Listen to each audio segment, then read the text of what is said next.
welcome to a new episode of Mole in the Morning in your gaming news. It is October the 10th, and if you're wondering, hey Mole, we didn't get the gaming news from you in a week. What happened? Well, quick note, if you've missed it, I lost my GPU. Yeah, and as you can imagine, GPUs are kind of important for creating content. So unfortunately, I was not in a position to record and stream at the same time and all that. And now that has been fixed, we are back. So sorry for that quick break I had to take there. It was unplanned, and it was definitely not something I wanted, because nobody wants to lose their GPU because they're quite expensive. But with that said, let's jump right into the first gaming news. This is a relatively small one, but still pretty important. Square Enix Montreal has now rebranded to Onoma. And if you're like, Onoma? What is that supposed to mean? It's literally the Greek word for name. Just name. I know it's like, wait, what?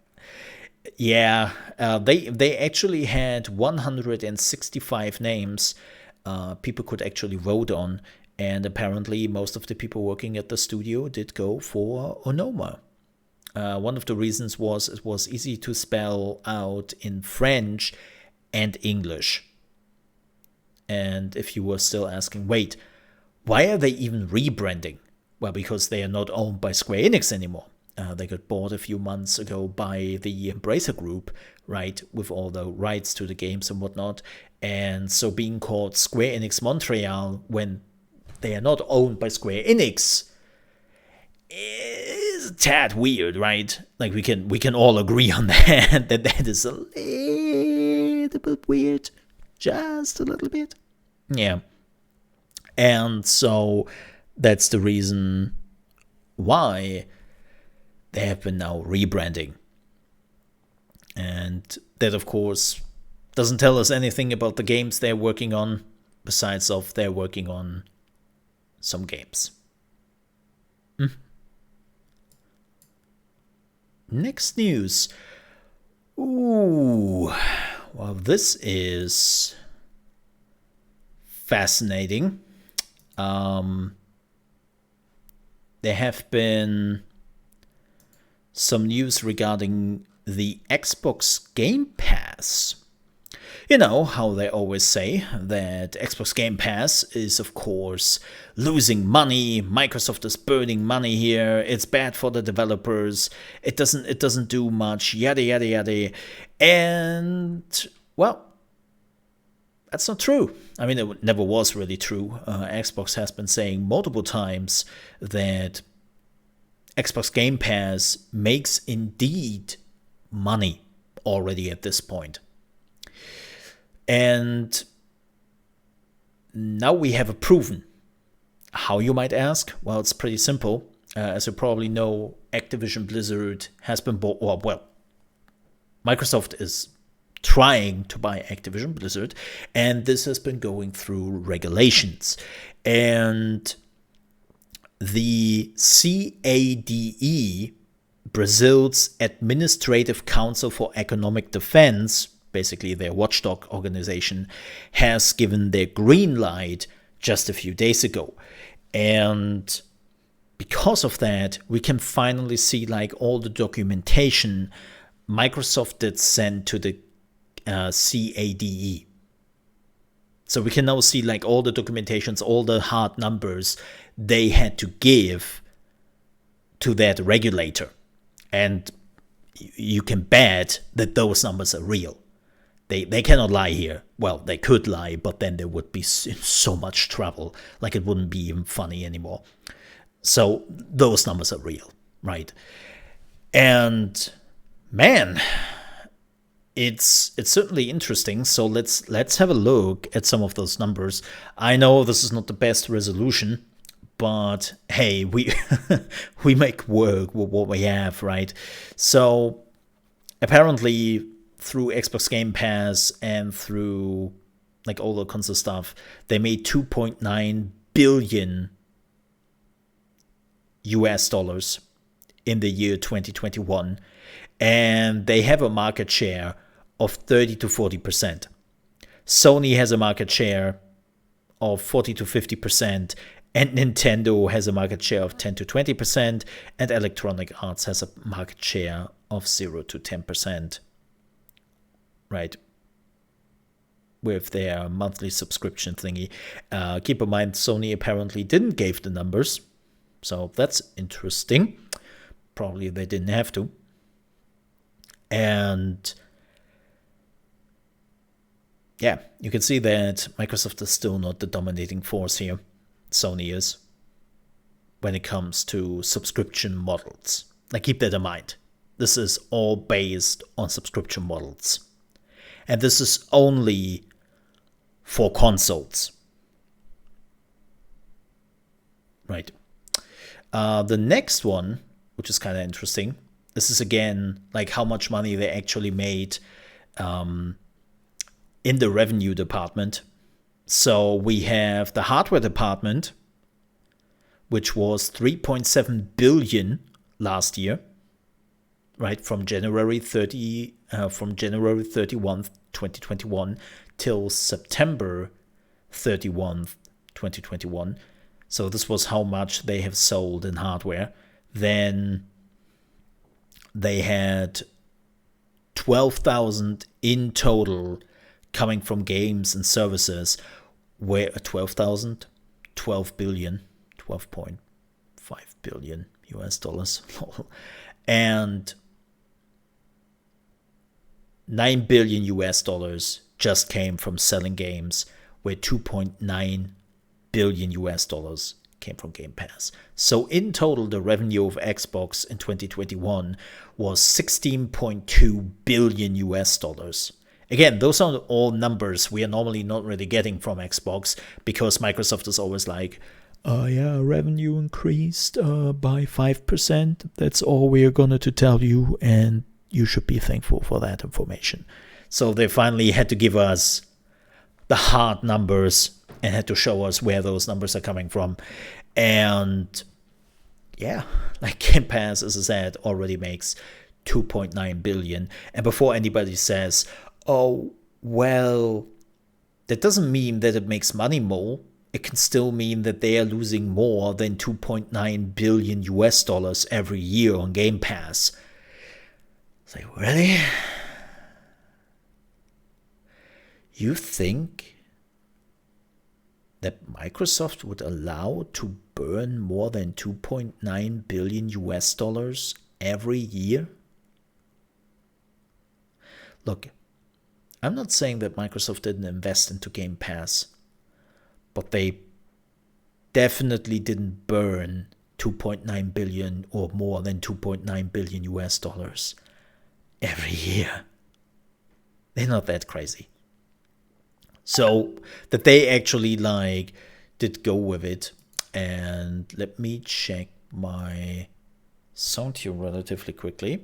I think, yes. God damn it. Sorry for that. That was on my end.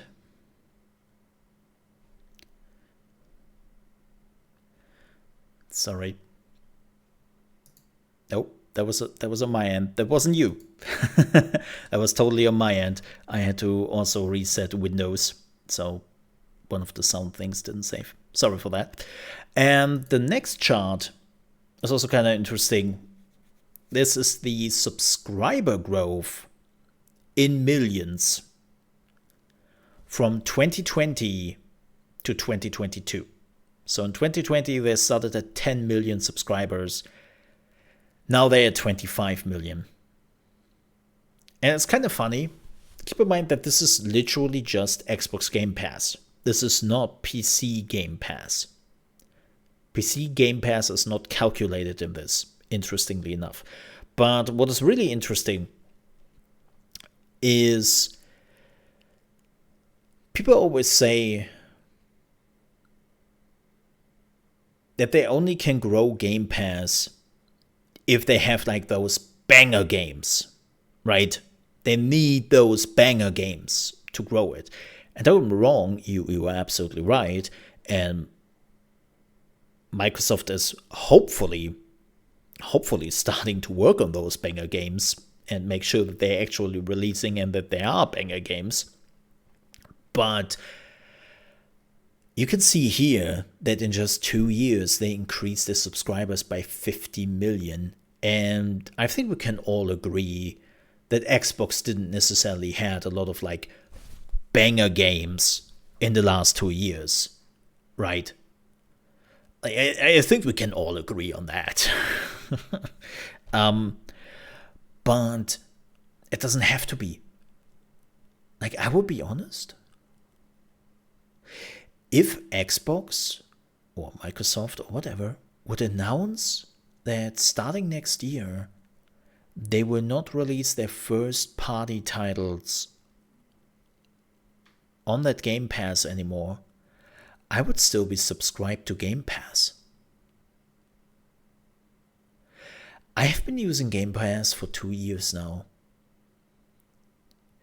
And because we never really had like the big blockbuster Xbox games coming out, I just came accustomed to all the indie games and other releases being day one on Game Pass. Yeah, it's the best way to do it. And also keep in mind, EA is on there, and Ubisoft is also slowly but surely moving all their stuff over there. So I'm just waiting for the day that we are getting some PlayStation exclusive on Xbox Game Pass. I know that will never happen, but I'm just waiting for the day that God of War is now on Xbox Game Pass and everyone goes like, wait, what? I mean, technically speaking, Death Stranding is already on Game Pass PC. I know it's not technically a PlayStation-owned game, but it is a PlayStation console exclusive, which, you know, is made by Kojima. Even though Kojima is not owned by PlayStation, we always have to say that because people forget about it all too often. But it's still interesting to see that Death Stranding is on Xbox Game Pass. And I'm pretty sure that Sony slightly protested here. Because, I mean, let's be honest here. That's what Sony does nowadays. Bitching. Like, I unfortunately have to say, the one thing definitely comes to mind more often this console generation is Sony bitching. It's like, Sony, instead of bitching about competition, how about you're putting down the competition, which, just to remind you here again, put you into the first place? Right? Like, stop mourning about, Xbox is coming closer, Xbox has now showing competition. Well, then do something. By the way, this is also what the Brazilian watchdogs have been saying. Like, hey, we are looking out for the consumer and not for the win margin of Sony. Like, they have been pretty clear on this. And they're right. Like,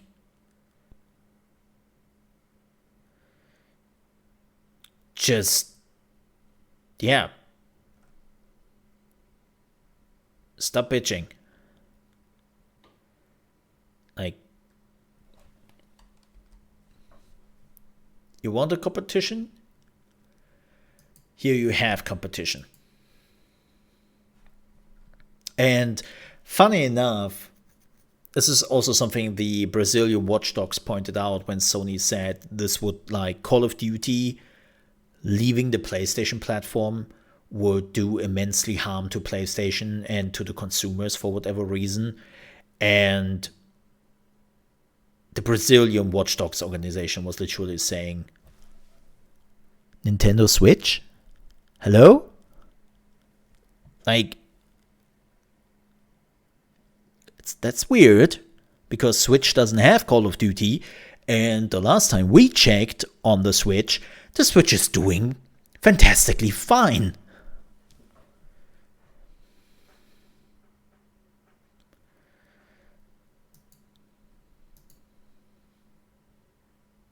So, yeah. I was confused why a Brazilian agency had anything to say about it. Because Sony has been going to literally every watchdogs organization in the world to bitch about it. Like, they did even go to New Zealand.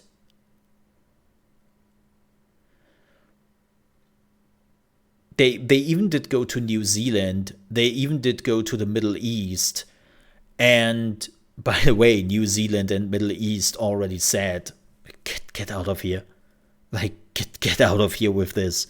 I don't even know what you want from us. Like, get out of here. So, yeah. So basically, Sony has been trying to reach out to everyone who listens and is trying to make a case where there isn't any. You know? Yeah. All right. Next news. Ooh, this is a backbreaker. And I mean that literally. Like, you know how they always say that streaming and content creation is like back-breaking work or mind-breaking work? Well, apparently if you visited the Twitchcon, they actually mean that literally.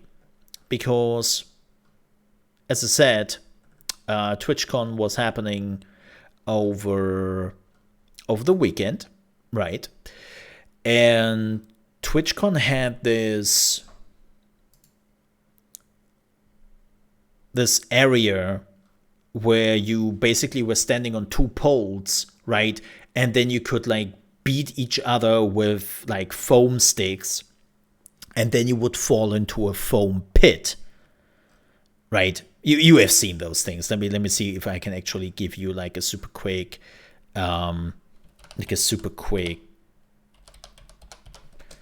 picture of the whole thing. Let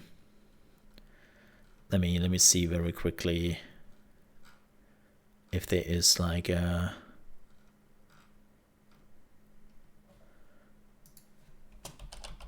let me see, TwitchCon foam pit. Let me see if I find a picture of the whole thing.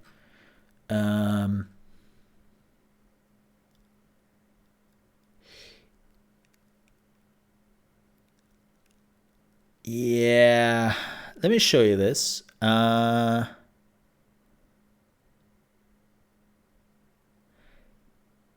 will not play the sound, and I would just leave you with the I will put this out here very quickly. What you will see here will be painful. There will be no sound because I'll spare you that, but that will be painful to watch. So if you don't want to see that, just don't watch the video right now. But this is the moment where they were basically jumping off. Right, she was winning, she was jumping, and she broke her back.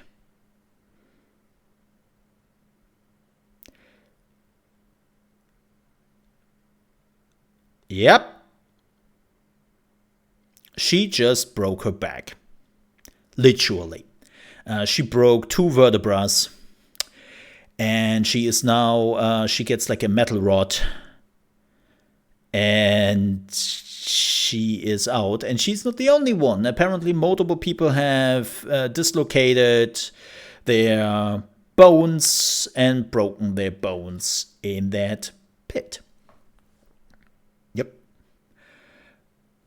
So they stopped the live streaming of this pit. The pit was not closed because they were like, hey, can happen, right? But yeah. If you're wondering how this happened, well, apparently the pit was not very filled. Like, they literally put just some of those there.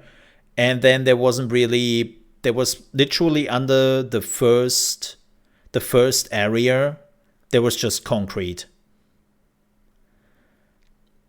There was just concrete underneath the first layer. There was nothing to support this. And yeah. Oh, and if people are saying, well, lawyer time. Yeah, apparently Lenovo, who was sponsoring this, made sure that everyone is signing a waiver before they are getting in there. So everyone signed a waiver that Lenovo is not liable for anything they are hurting, and so suing Lenovo on that is good luck on that. Yeah, USA, you silly place. It is like, for everyone who is watching in the USA, here in Europe, you cannot just waive your rights. I'm waiving my rights not to be hurt. It's like, that doesn't, yeah. You cannot just outwaive the laws. So, but yeah. It's it's a silly place. And hello everyone coming in. Yeah. So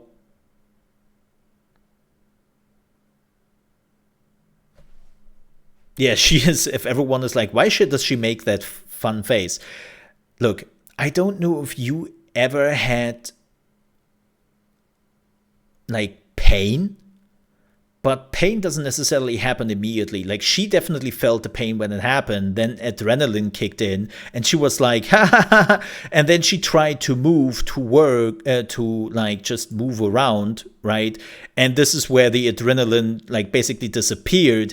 And she feels now that pain of 2 broken vertebrae in her back, and probably also realized that moving is not really like a possibility anymore. Like, this is, if people sometimes ask, like, why is she not crying here right now? Look, have you seen people who are literally walking around missing an arm and looking for their arm in shock? It's not always like the movies where everyone is just like, oh, I have a bullet. Oh my god, the pain. Oh, now that you, like, again, it can take quite a while. And she was probably like, okay, that pain will go away, till she realized, no, it doesn't. It doesn't go away. Yeah, brains can be a powerful thing. But again, she's not the only one. She's not the only one who had that happen. And cool.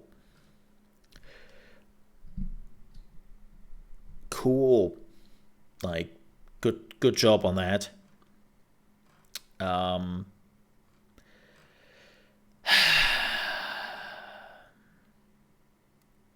It's don't do that. Yeah. And also the TwitchCon itself was not going so great. Like, they literally had a moment. Like, first, they had the opening ceremony of the TwitchCon, where they had a 10-minute ad running before the opening ceremony, because they were like, oh yeah, we are not missing out on that ad money. And then their only announcement for the opening ceremony of the TwitchCon was, hey, we are now working together with Blizzard, and all their esports events are coming back to Twitch, because they're, if you didn't notice, all the esports events were actually happening over here on YouTube. And so they now have like a new agreement with Blizzard that Blizzard is bringing back all their esports to Twitch. And that was their announcement. Like, they were literally like, all right, that was our announcement. Have fun at TwitchCon. Check out the foam pit. It's fun. I was like, wait, what? Wait, what do you mean there was the opening ceremony? Like, do you not have more to announce? No. Then they had a panel. Let me see if I can if I can find the video with the panel with the 50-50 split.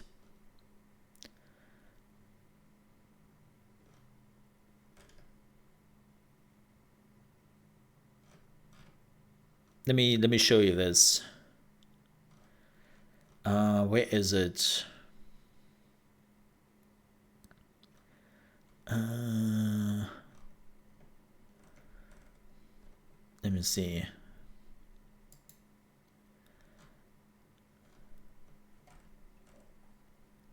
They had a panel where they were asking like, hey, why do you do like a 50-50 split and what can I do? And it wasn't really a panel because they read everything from a teleprompter.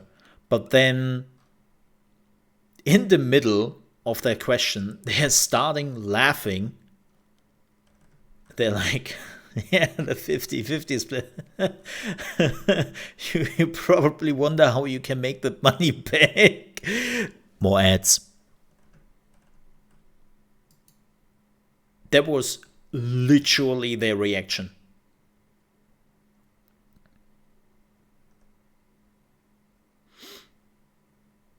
Yep. That was literally what they did. I was like, oh my god. I don't like, I think Gothalion said it best when he said he gives Twitch another 2 years at best. And I agree. Like, I don't think that Twitch will survive for very long. Yeah. It's